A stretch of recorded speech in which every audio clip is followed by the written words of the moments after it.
the major figures of the past 40 years and some of the more entertaining minor figures, too.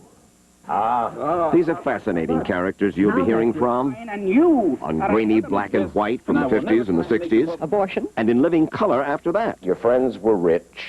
It's not just the kings, it's the con men, too. Saints and sinners both. Politicians, entertainers, corruptors and idealists. Men and women we've rubbed up against in a variety of venues. Whoa, Mike has just been shoved down on the floor there.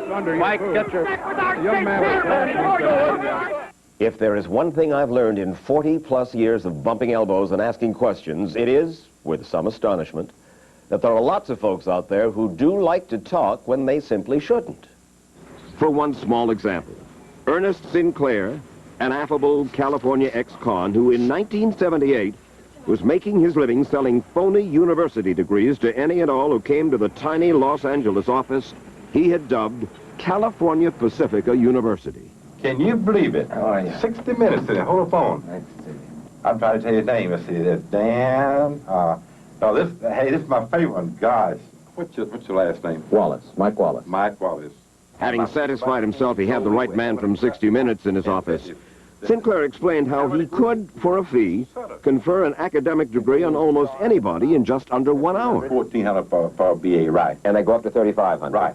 But we knew how easy it was, for our 60 Minutes cameraman Wade Bingham had already bought a Master of Arts degree from Sinclair. Right. And he gave you $2,150. I wish he'd give me 3,500. He gave you $2,150. I hope his cashier check's good. And you gave him this degree, California Pacifica University, hereby confers upon Wade Bingham the degree of Master of Arts. No problem. Hereunto affixed, and by the way, you misspelled hereunto. I know it. We have it corrected already. Sinclair eventually wound up in the slammer as a result of what he told us, for U.S. postal authorities were watching the broadcast, and later they arrested Mr. Sinclair for mail fraud. Now, if selling phony university degrees was a hazardous occupation, hanging one on your office wall when 60 Minutes walked in could be downright embarrassing, as for example when a con man named Dr. R.J. Rudd agreed in 1978 to talk to me about his California cancer clinic and its so-called miracle cancer cure. You're not a medical doctor. No, I'm not. You're an economist? I have a Ph.D. In economics and one in philosophy. My two PhDs, one came from the Tennessee University and from a... University of Tennessee? No, the Christian Tennessee University. Then I got one from Florida, Tennessee, Trinity Christian College in Florida. Oh, you have them over here? Yes, there's my two I degrees. see. Why don't we go over and take a look? Where is that? It's in, I believe that now their present headquarters, I believe it's in Fort Lauderdale. Well, it says here it was signed and sealed at Brownsville, Texas back in 1973. Okay, that was a branch of that operation, you see. And this is the Tennessee Christian University, and where is this university? What town? I believe that one is close to, let me think of the name just a minute, Chattanooga. Officials in all three states told us later that Dr. Rudd's diplomas were mail-order degrees from non-existent universities, and he too eventually wound up in jail. We have all of us heard the joke down the years. You know it's going to be a tough week when you show up at your office on a Monday morning and the 60 Minutes camera crew is waiting. You're Alan Gorin? I want to talk to you about the franchise business because I've heard that you know a good deal about it. I don't know a thing about it.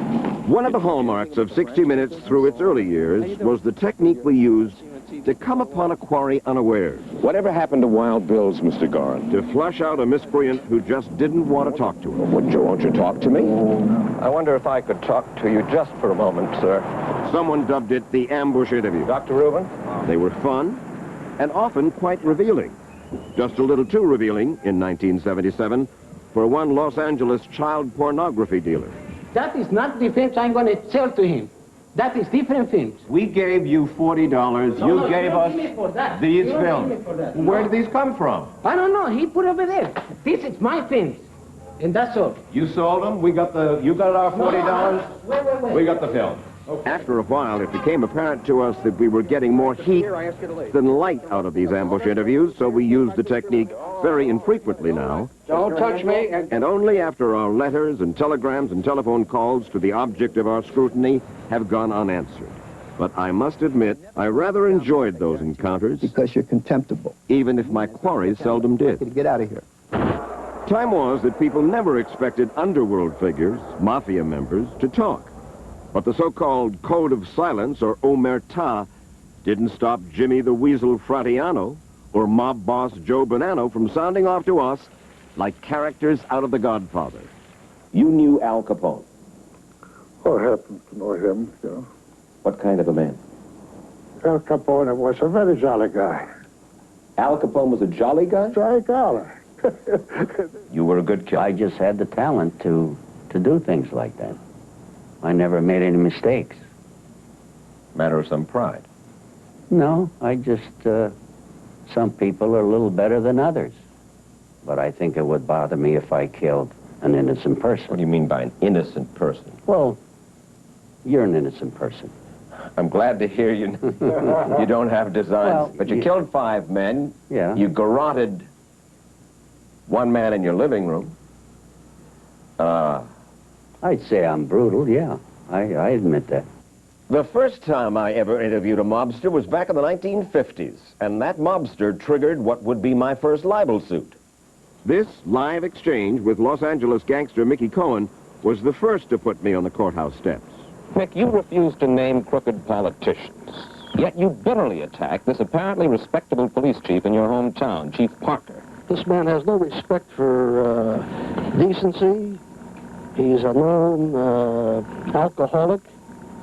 He's been disgusting, and he's a known degenerate, in other words. He's a sadistic degenerate of the worst type. This is the chief of police of the city of Los Angeles. All right, now, He has a Mick, man underneath him that wait, is just a on second. an equal basis of him. What's his name? His name is Captain James Hamilton, and he's probably a lower degenerate than Parker. That was on ABC back in 1957. The program was live and was kinescoped for broadcast 3 hours later to the West Coast. Had the West Coast broadcast not gone on, I doubt there would have been a libel suit, but there was. Los Angeles Police Chief William Parker sued Cohen, ABC, and me. His colleague, James Hamilton, also sued. ABC decided not to defend, and the insurance company paid Parker $44,000, Hamilton half that. As for Mickey Cohen, he became a florist, and he died in 1976. As a result of that Mickey Cohen episode, I was forced to conduct my live ABC interviews after that with a lawyer sitting in the studio off camera to offer me cue card legal advice. If he thought that I or my guest was wandering into possibly litigious territory, he'd flash a card saying, "Careful," or "Stop right now." People ask us if libel suits chill our yen to do investigative pieces, make us back off. Well, that has not been my experience, but it sure makes us very careful. We will prevail in Vietnam over the communist aggressor. General William Westmoreland is a patriot who wanted desperately to win the war in Vietnam. But in a 1982 CBS report, we presented evidence that General Westmoreland's command had misled the American people about the strength and numbers of enemy that U.S. troops were fighting in Vietnam. For if Americans were to learn the truth about what the U.S. was up against in Vietnam, they would have forced Lyndon Johnson even faster to pull our troops out. When I interviewed General Westmoreland back in 1981 about what his own intelligence chief and his own order of battle chief had discovered about enemy strength, and about the general's order to exclude Viet Cong paramilitary units, the Viet Cong so-called self-defense militia, from the order of battle, the general and I had a spirited exchange. The fact is that these village defenders had a minimum to do with the outcome of the war. The punji stakes, sure, there were people hurt by punji stakes. And mines. But they had no offensive capability. This is a non-issue, Mike. Well, here's the issue. I made the decision. It was my responsibility. I don't regret making it. I stand by it. And the facts prove that I was right. Now let's stop it. All right, sir. You told me earlier that commanders-in-chief don't like to hear bad news. Presidents don't like to hear bad news. Now, who does? Nobody does. Who does? Right. I mean, you're talking about human nature. Of course. Isn't it a possibility that the real reason for suddenly deciding in the summer of 1967 to remove an entire category of the enemy from the order of battle a category that had been in that order of battle since 1961, was based on political considerations? No, decidedly not. But according to a cable sent to the Joint Chiefs of Staff by General Creighton Abrams, General Westmoreland's deputy in Vietnam, the principal reason the self-defense militia had been omitted from projected enemy strength by General Westmoreland was press reaction. Well, sure, they would have drawn an erroneous conclusion because it was a non-issue. It was a false issue. It would have totally clouded the situation, which would have been detrimental. But the fact is that since it was wrong, since it was not accurate, since it was not sound, would have brought about that impact, yes.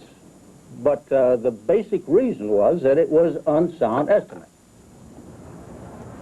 The general eventually sued CBS, me, and assorted others, sued us for $120 million, claimed that what we painted as a deception about the enemy strength issue was simply a good faith dispute over intelligence estimates.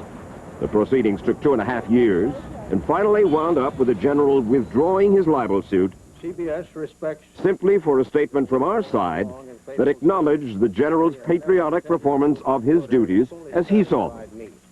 For its part, CBS News conducted a thorough internal re-examination of the facts we'd presented and remained firmly behind the broadcast. The general and his supporters picked up his legal tab, said to amount to some $3 million. CBS's was even more than that. It was an unhappy episode all around.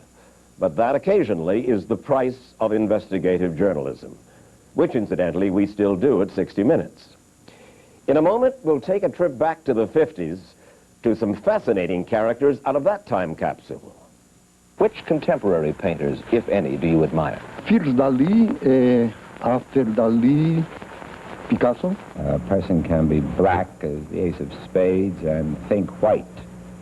Think against Negro people. That's an Uncle Tom, by the way. Mr. Wright, what do you think of Miss Monroe as architecture? I think Miss Monroe's architecture is extremely good architecture. Are you attracted to the kind of girls who pose in the nude? I don't question a man's right to say a thing like that, but I'll break his arm if he says it about me.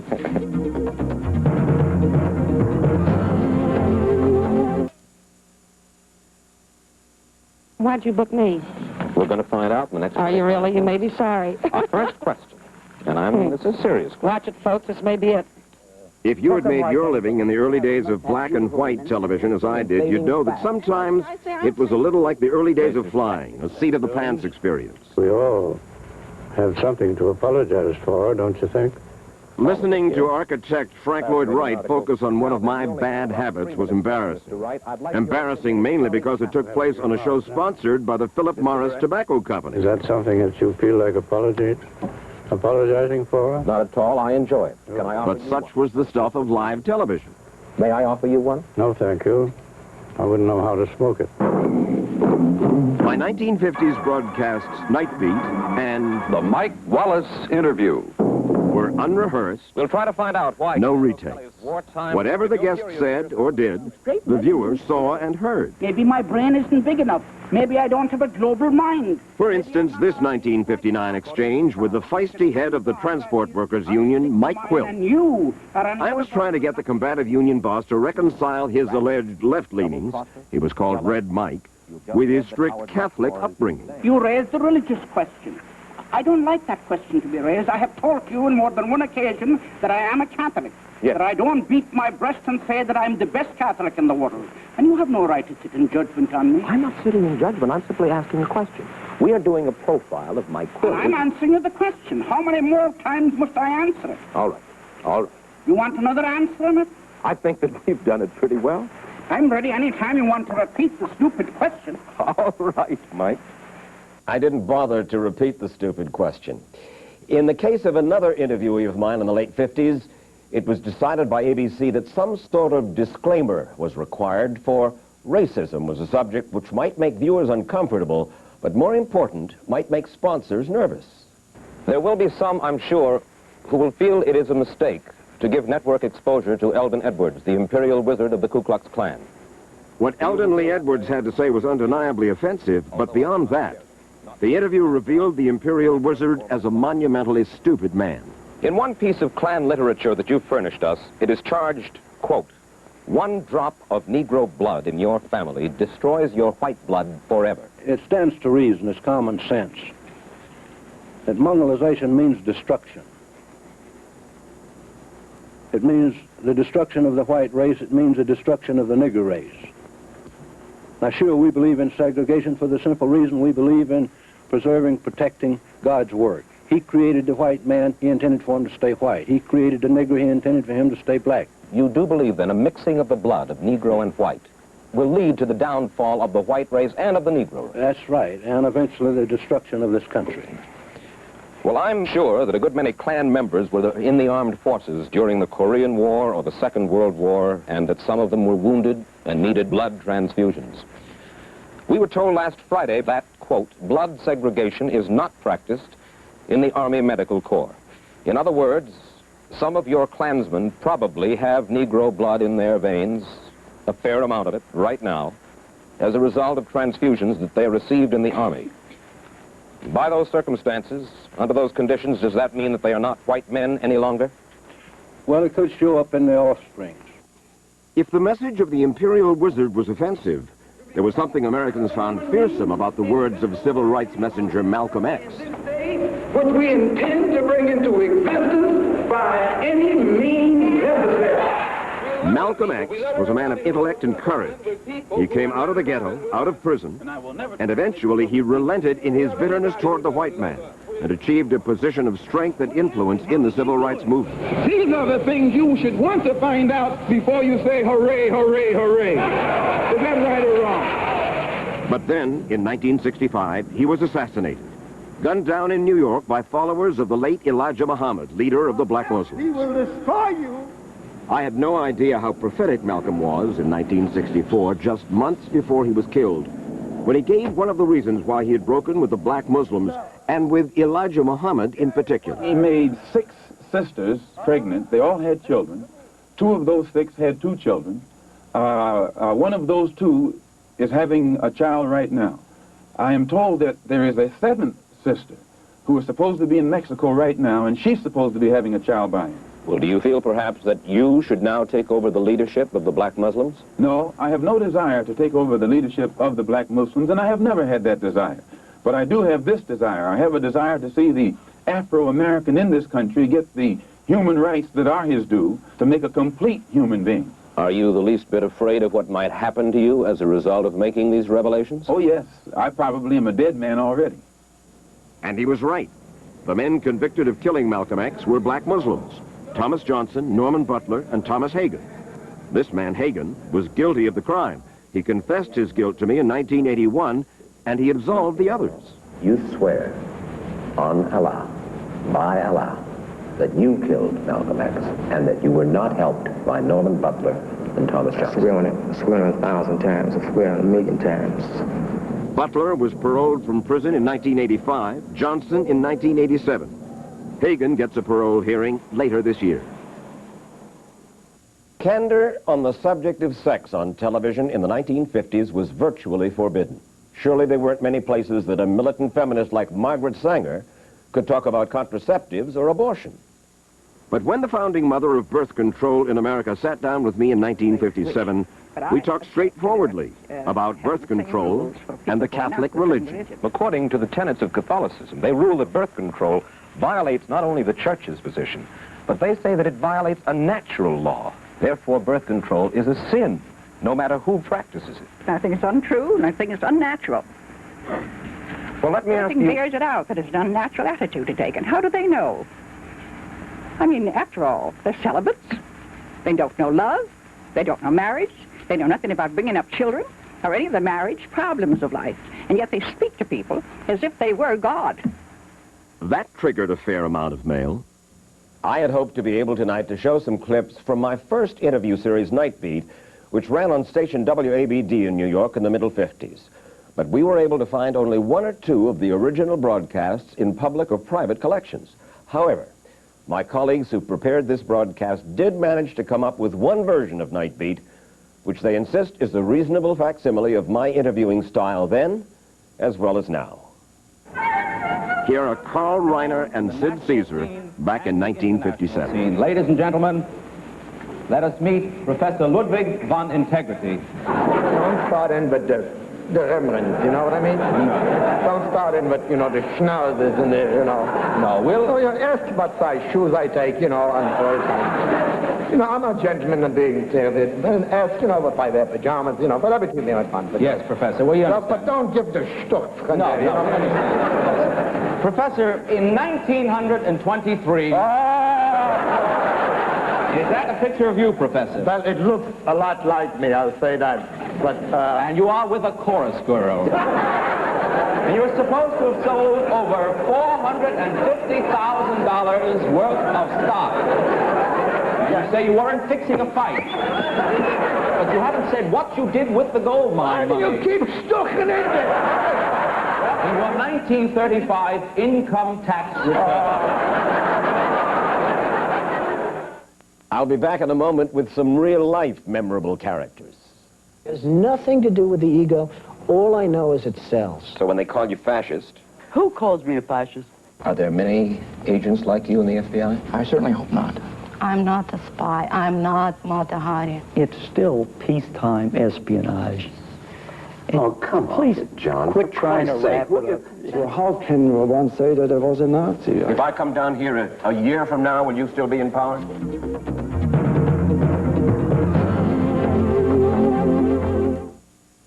People ask me who of all of the folks I've interviewed over the years, who were the most memorable. The fact is, there are far too many to squeeze into just this hour, but I have selected some who have left a lasting impression with me. The Vietnam era was full of such encounters. And still they come. This is how thousands of young Americans have returned home from Vietnam. They come back aboard medevac planes. Medical evacuation, it is called. I recall first off, back in 1969, interviewing a crippled Gary Bartlett in a Denver Veterans Hospital. Gary, who had been a high school basketball star, had lost both his legs up to his hips in Vietnam. Gary, what do you think about... In the middle of our interview, the hospital public address system began to play the national anthem. Tell me something. Here it is, 5 o'clock in the afternoon, they're playing the Star-Spangled Banner. Does that mean anything special to you, or is it just a record that's playing at this time every afternoon? Well, I don't know if it really means anything special. I feel rather proud to be a citizen of the United States, in a sense. I remember standing on the football field. When they played that, I felt about 10 feet tall. And I still do. Are you proud that you made the sacrifice that you did?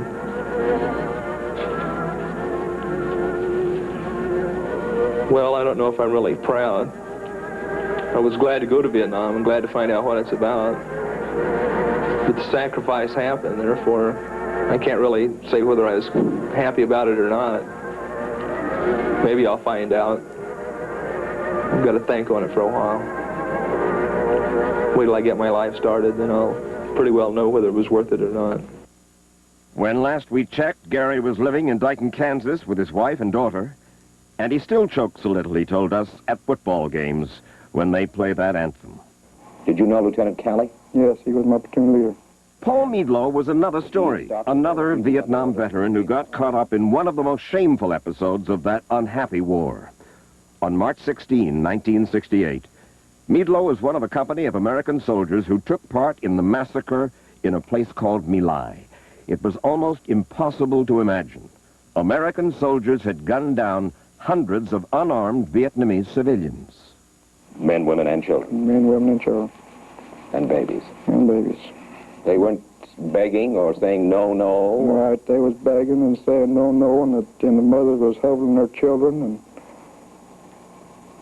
but they kept right on firing. Why did you do it? Why did I do it? Because I felt like I was ordered to do it. Well, at the time, I felt like I was doing the right thing. You're married? Right. Children? 2. Obviously, the question comes to my mind, the father of 2 little kids like that, but how do you shoot babies? I don't know, it's just one of them things. The Army did not press charges against Paul Meadlow.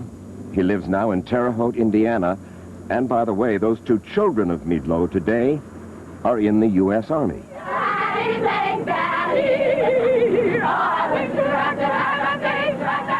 One of the joys of this job is that you get to meet some unforgettable characters.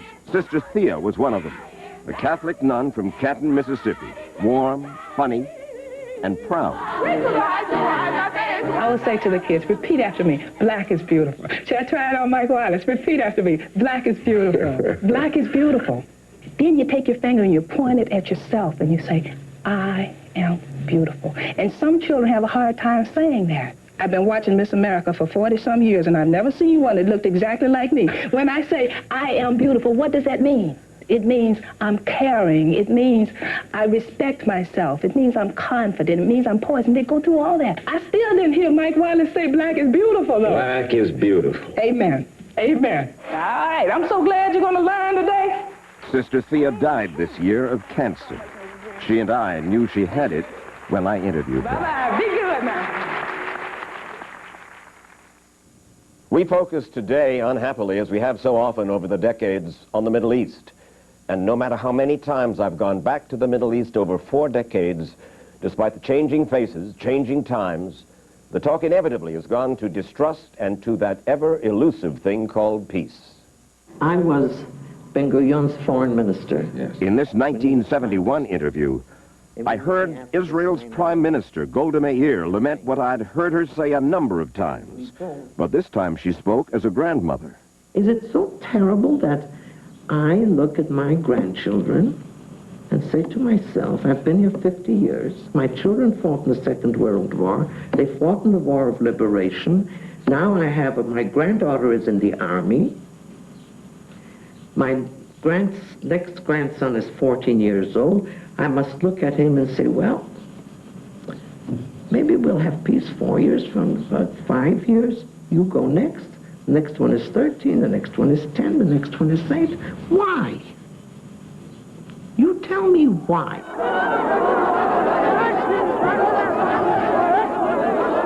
Yasser Arafat has been one of the most durable figures in the Middle East.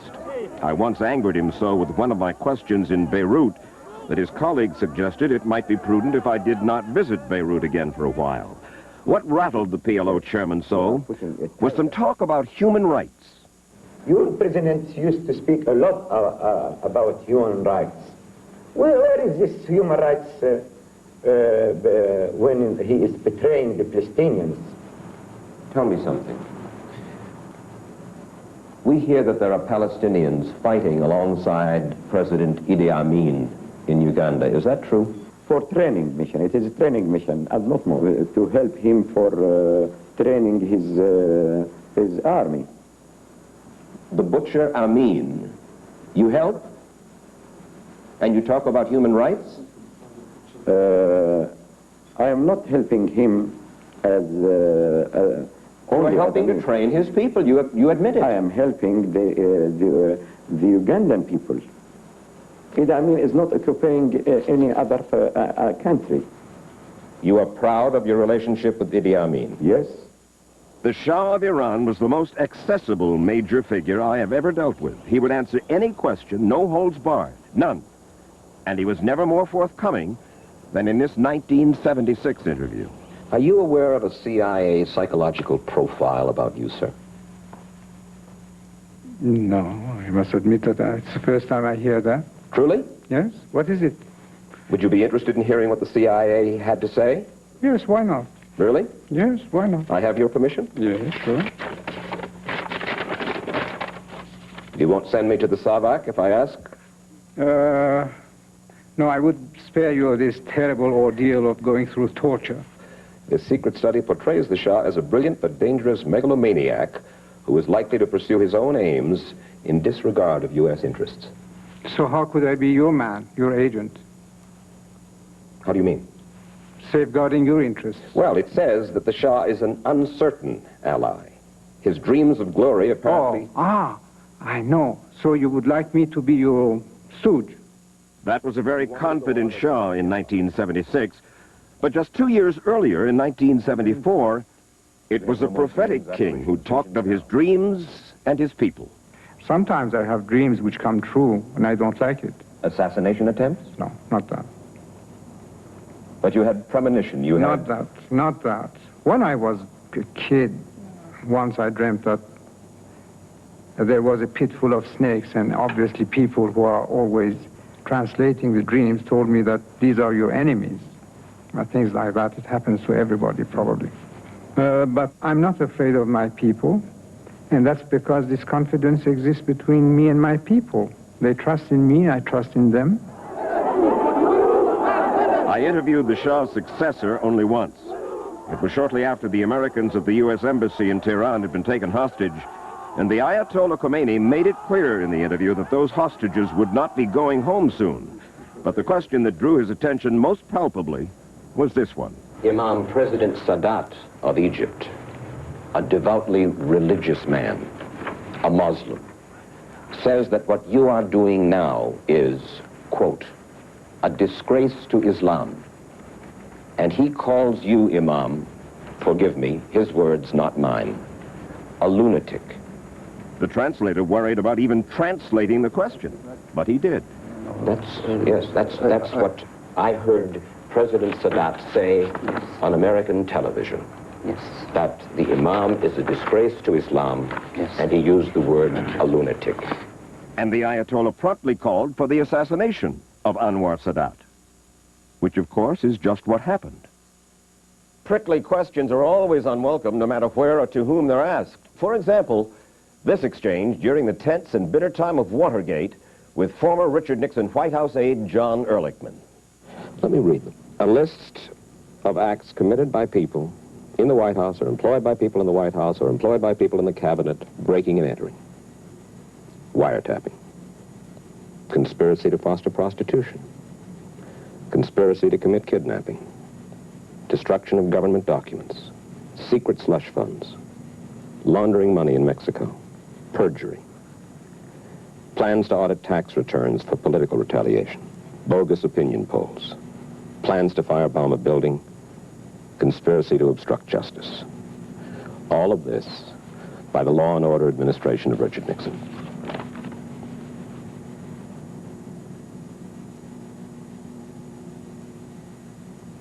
Is there a question in there somewhere?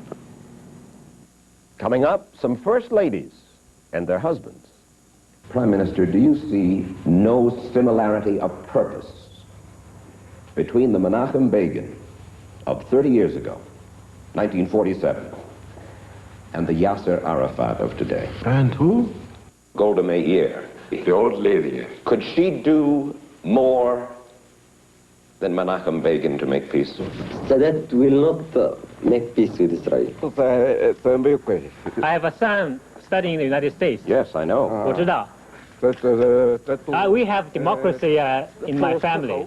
Can a 69-year-old man run for the presidency of the United States and win? If his is the Teflon presidency, yes, nothing sticks. Mine was the opposite.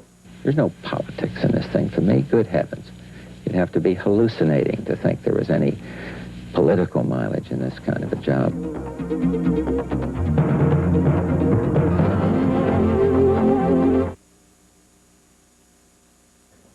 Two men I would come to know over the years took part in the first televised presidential debate on this very September night 30 years ago.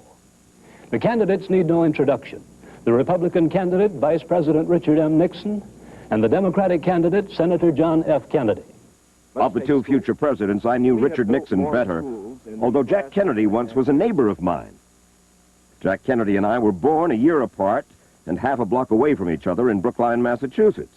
But his dad, Joe Kennedy, made a lot of money early and they moved up and on. It wasn't till the mid-50s that our paths finally crossed again, and it was on the Mike Wallace interview back on December 7th, 1957, that powerful and often feared newspaper columnist Drew Pearson saw to it that Jack Kennedy and I got to know each other better.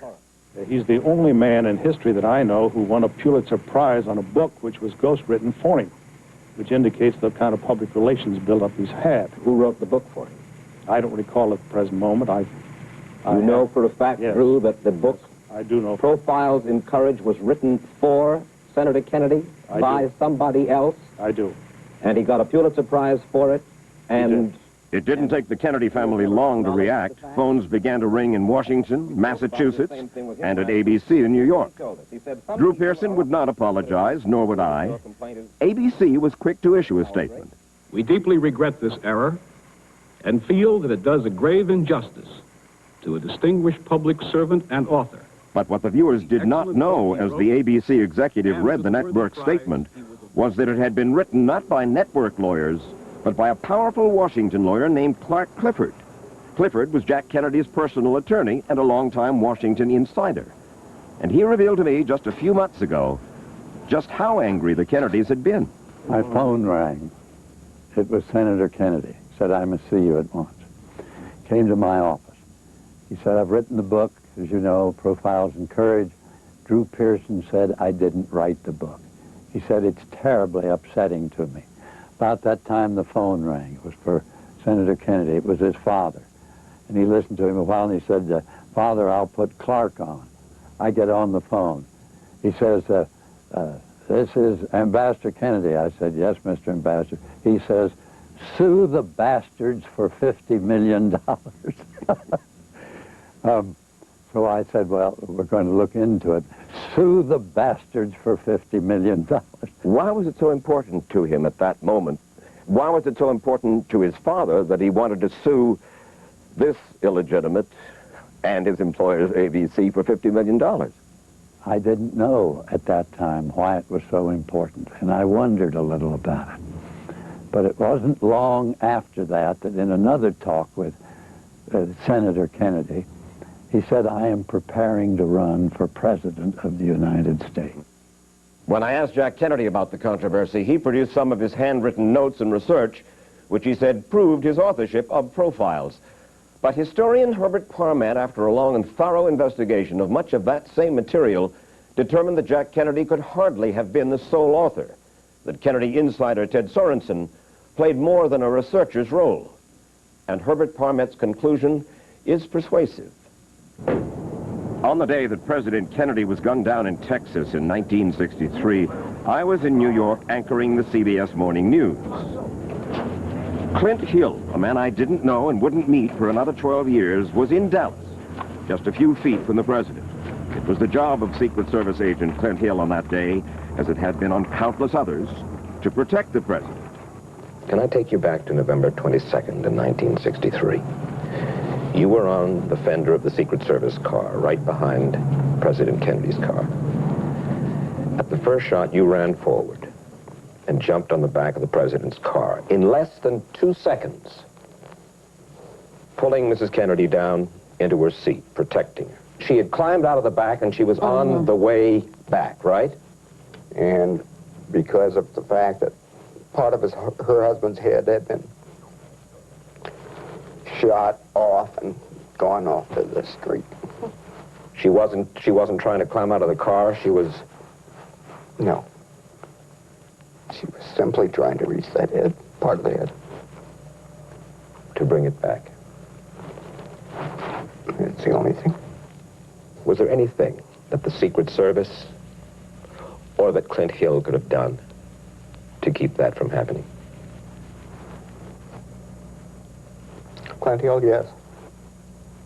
Clint Hill, yes? What do you mean? If he had reacted about 0.5 of a second faster, or maybe a second faster, I wouldn't be here today. You mean you would have gotten there and you would have taken the shot? The third shot, yes, sir. And that would have been all right with you? That would have been fine with me. But you couldn't. You got there in less than 2 seconds, Clint. You couldn't have gotten there. You surely don't have any sense of guilt about that. Yes, I certainly do. It's my fault. Oh. No one has ever suggested that for an instant. If I had reacted just a little bit quicker, I could have, I guess. And I'll live with that to my grave. Clint Hill suffered deeply after Dallas, and he took early retirement. He still suffers from those few fateful moments. Jacqueline Kennedy Onassis has never spoken publicly about that day in Dallas, or for that matter, about any part of her life with Jack Kennedy. But other first ladies I've known have been less loath to talk with candor about their days in the White House and about the men they married. The first lady I met was FDR's widow, Eleanor Roosevelt. Mrs. Roosevelt, but I think that you will agree that a good many people hated your husband. They even hated you. Oh, yes, a great many do still. Why? Why? Oh, there was a real core of hatred. The people who would call him that man, and the people who would gladly. I remember one man who rejoiced, actually, when he died. I, Jimmy Carter, do solemnly swear. There were many Americans who didn't care much for Jimmy Carter when he was in the White House, but his wife Rosalind has never shied away from defending him or his policies, nor from talking candidly about the man who took her husband's job away from him, Ronald Reagan. Well, I wouldn't trade places with him in history, with Jimmy and Ronald Reagan, for anything in the world. I think this president makes us comfortable with our prejudices. That's not very nice. What you're saying. But it's the way I feel, and I think it's true. Hello, Nancy Reagan. How are you? Glad to see you. It's nice to see you, and I didn't expect that you would be a candidate's wife tonight, did you? No, I didn't. I heard it over television. My old friend, Nancy Reagan. Your husband didn't even consult you before? At the 1968 Republican convention, Nancy Reagan's mother, Edie Davis, who first introduced us in Chicago back in the 1940s, reminded me of our long relationship. You tell the children how to raise their children? Oh, heavens, no. I want them to still speak to me. Well, you did such a good job yourself. You helped me. What's that? You helped me. I helped. It is sticky sometimes for a reporter to cover his friends, and Ronald and Nancy Reagan were friends of mine. So I tried to keep a kind of distance, not wanting to be perceived as being cozy with them. Over the years, I'd asked Ronald Reagan a number of questions which upset him and his friends. How many blacks are there on your top campaign staff, Governor? I couldn't honestly answer you. No. That speaks for itself. Huh? I say that speaks for itself. No, because I can't tell you how many people are on the staff. But you can tell black from white. Oh, yes. But his wife, Nancy, remained a friend of mine, open with me until she wrote her book, My Turn. And once again, I felt I had to ask her some difficult questions about things that she herself had raised in her book.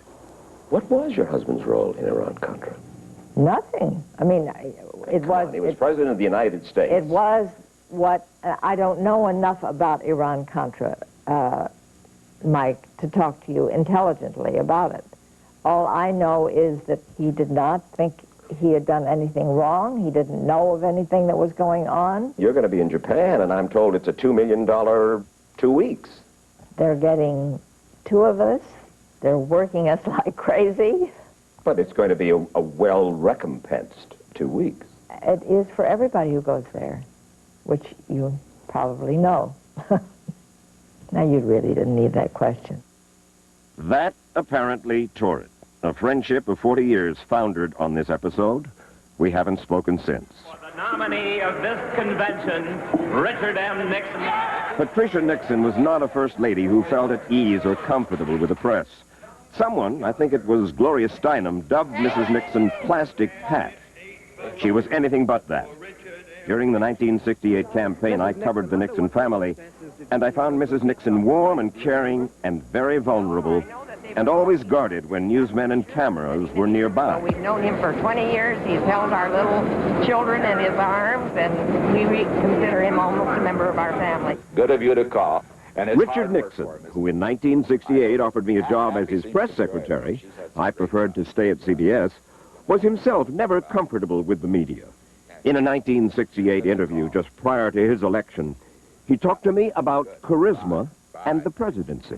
When style and charisma connotes the idea of contriving of public relations, I don't buy it at all.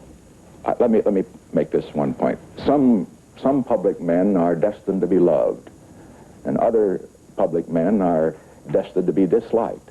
But the most important thing about a public man is not whether he's loved or disliked, but whether he's respected. And I hope to restore respect to the presidency. One of the perks of these past 4 decades has been time spent drawing profiles of some of the world's most gifted musicians, most talented entertainers.